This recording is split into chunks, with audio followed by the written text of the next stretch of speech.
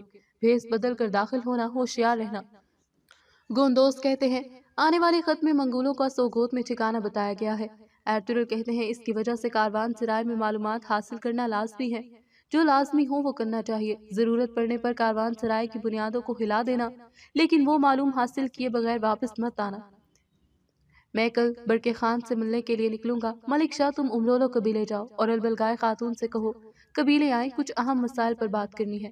ملک شاہ کے جانے کے بعد بامسی پوچھتے ہیں، حضور، کام ہو جانے کے بعد ہم نے کیا کرنا ہے؟ اس پر ایرطغرل کہتے ہیں، مجھے غور سے سنو۔